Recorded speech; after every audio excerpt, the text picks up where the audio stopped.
Hello, welcome to this channel. आज हम Nifty का पहले वीकली एनालिसिस करेंगे, उसके बाद में निफ्टी को मंडे के दिन कैसे काम कर सकते हैं वो भी देखेंगे। तो वीकली के अंदर अगर हम देखेंगे तो पहले जितना 5 दिन के अंदर गिरा था, 5 वीक के अंदर सॉरी गिरा था, उतना सिर्फ 3 वीक के अंदर ही बढ़ गया। तो मतलब गिरावट जो आ रही है वो स्लो आ रही है और ऊपर की साइड बाइंग आ रही है वो फास्ट आ रही है। बाकी ज़्यादातर ये होता है कि सेलिंग हमेशा फास्ट आती है और बाइंग स्लो एंड स्टेडी होता है, लेकिन अभी के टाइम पे ये उल्टा हो रहा है कि बाइंग फास्ट आ रही है और सेलिंग थोड़ी स्लो आ रही है।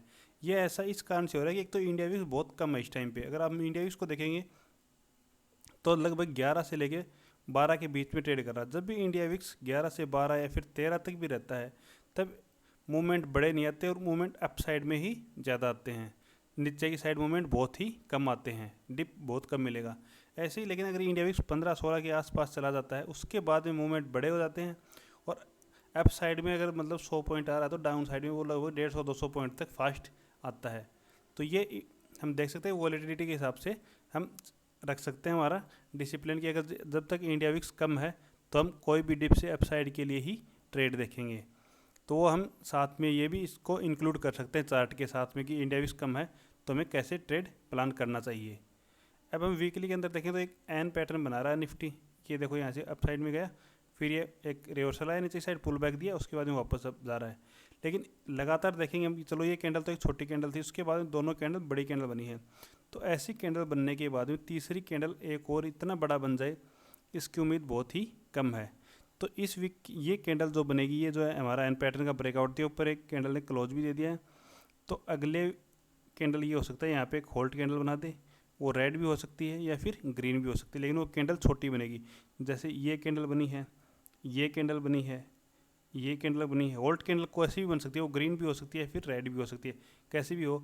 लेकिन वो कैंडल यहाँ पे एक छोटी कैंडल बनेगी। जो ये कैंडल है इससे 50% ही बनेगी अगर होल्ड कैंडल बनेगी। तो अगर इससे ऊपर निकलती है तो फिर वो बड़ी कैंडल हो जाएगी जिसकी संभावना बहुत ही कम है। यहाँ पे ऐसा हो सकता है कि अगली कैंडल एक यहाँ पे इतनी बड़ी रेड बन जाए तो फिर हम नेगेटिव हो जाएंगे मार्केट के अंदर।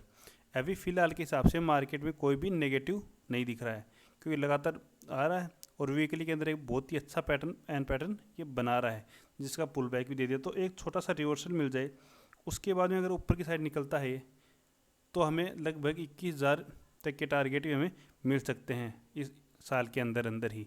एक बड़ा हाई भी हमें हो सकता है ये। तो ये तो हमारी बड़ी प्लान हो गई। अब हम देखते हैं कल के दिन मंडे के दिन कैसे काम कर सकते हैं। तो इसके लिए 5 मिनट का चार्ट लगाते हैं। सबसे पहले 5 मिनट के चार्ट पे देखेंगे हम ट्रेड कैसे लेना है, क्योंकि बड़े टाइम फ्रेम के हिसाब से हम ट्रेड नहीं ले सकते। ट्रेड तो हमें 5 या 15 मिनट के चार्ट में ही हमें लेना होगा। तो इसको चार्ट को देखेंगे हम। कल के दिन मार्केट एक वोलेटाइल था, तो मैंने कल के दिन भी मेरे व्हाट्सएप ग्रुप पे भी मैंने बोल दिया था कि आज पुट की साइड में हमें ट्रेड ही नहीं लेना है, कोई भी डिप से हमें अप साइड में भी देखना है। अगर आप भी मेरा व्हाट्सएप ग्रुप ज्वाइन करना चाहते हैं तो मैं डिस्क्रिप्शन में लिंक दे दूँगा, वहाँ से जाके व्हाट्सएप ग्रुप को ज्वाइन कर सकते हैं, जिसके अंदर मैं डायरेक्ट कोई भी कॉल नहीं देता कि यहाँ से हमें बाई करना है, यहाँ पे हमें शेयर करना है। मैं सिर्फ वहाँ पे मेरा व्यू शेयर करता हूँ कि मार्केट में अभी ये हो रहा है तो ऐसे आप कर सकते हो। जैसे कल के दिन मैंने ये बोला था कि पुट की हमें कोई भी ट्रेड नहीं लेनी है, और जिसने भी पुट की ट्रेड ली होगी उसने कहीं भी प्रॉफिट नहीं कमाया होगा। इस टिप से आया तो वापस सब चला गया, और ऐसा कोई कर भी नहीं सकता कि 3-10 पे जो ट्रेड लेगा कि 3-10 के बाद में चलो ये आया 50-60 पॉइंट का नीचे साइड मूवमेंट, लेकिन हर मूवमेंट हम पकड़ नहीं सकते लास्ट में इतना मूवमेंट। तब हम देखते हैं काम कैसे कर सकते हैं मंडे के दिन। तो इस रेंज के अंदर है निफ्टी, तो हमें अप साइड में तो यही देखना है कि इसको ब्रेक करेगा तो हमारी ट्रेड नहीं, हम इसका वेट नहीं करेंगे, इसको ब्रेक करे तब हम ट्रेड लेंगे। तो हमारी ट्रेड लगभग रहेगी 200 के पास। 200 को जैसे ब्रेक करेगा तो हम 270 का जो एक क्लोजिंग आज की इसका ऐसा लगा के एक कॉल की पोजीशन को बाई करेंगे, जिसके टारगेट हमारे लगभग 270 तक के रहेंगे। 20,270 तक के हमारे इसके अंदर टारगेट रहेंगे 70 पॉइंट के सिर्फ। नीचे साइड ऐसा हमारा 30 पॉइंट का रहेगा। तो मतलब 1:2 से हमारी बड़ी कॉल ये बनेगी। या फिर फ्लैट ओपन होने के बाद हमें कोई डिप मिलता है तो भी हमें कॉल की देखनी है, लेकिन यहाँ तक आएगा तब तक भी अगर हम फ्लैट ओपन होने के बाद सीधा डायरेक्ट नीचे की साइड आता है तो यहाँ पे भी हमें कॉल की ट्राई करेंगे, जिसका एस एल हम ये रखेंगे जो हमारा लगभग बनेगा 20,100 का। 20,100 का ऐसा लगा के हम 20,025 के 20,125 के ऊपर ट्रेड लेके 20,100 का हम ऐसा लगा के ये 25 पॉइंट का ऐसा लगा के एक ट्रेड लेंगे जिसके टारगेट हमारे लगभग 220 तक के रहेंगे। ये हमारे टारगेट 100 पॉइंट तक के रहेंगे। ये जब एक हमें डिप मिले तो अगर डायरेक्ट अप साइड में चलना स्टार्ट होता है तो हमारी ट्रेड यहाँ पे बन जाएगी। लेकिन अगर ये हमारा ऐसा लिट हो जाता है तो उसके बाद में हमारी कॉल की कोई भी ट्रेड नहीं बनेगी। उसके बाद में हम पुट की साइड में ही देखेंगे। तो पुट की साइड में हम कैसे देख सकते हैं, तो यहाँ पे हमारा जैसे ही ऐसे लिट होता है, क्योंकि यहाँ से अगर ओपन होके आएगा तो हमारी ट्रेड यहाँ पे बनेगी, इसका ऐसा लिट होगा। ऐसा लिट होते ही हम ये कर सकते हैं कि एक पुट की साइड में हम ट्रेड ले सकते हैं, जिसका एसएल हम 140 का रखेंगे, वही 20 पॉइंट का एसएल रखेंगे और टारगेट हमारे पहले टारगेट 20,040 तक के रहेंगे, जो हमारे लगभग 70 से 80 पॉइंट के टारगेट रहेंगे 20 पॉइंट के एसएल के साथ में। ये हमारी 1:4 की कॉल बनेगी। अब हम देखते हैं गैप अप और गैप डाउन की स्थिति में।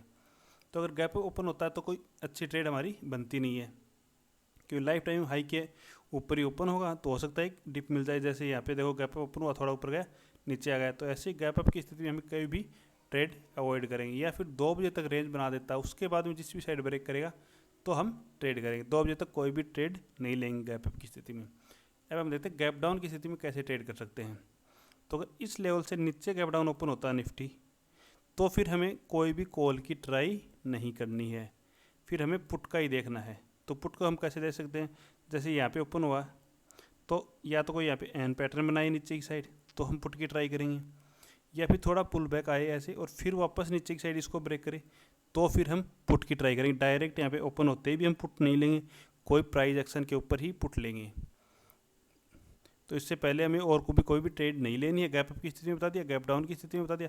गैप डाउन ओपन होगा तो हमें कॉल की कोई भी ट्राई नहीं करनी है। Okay, thank you.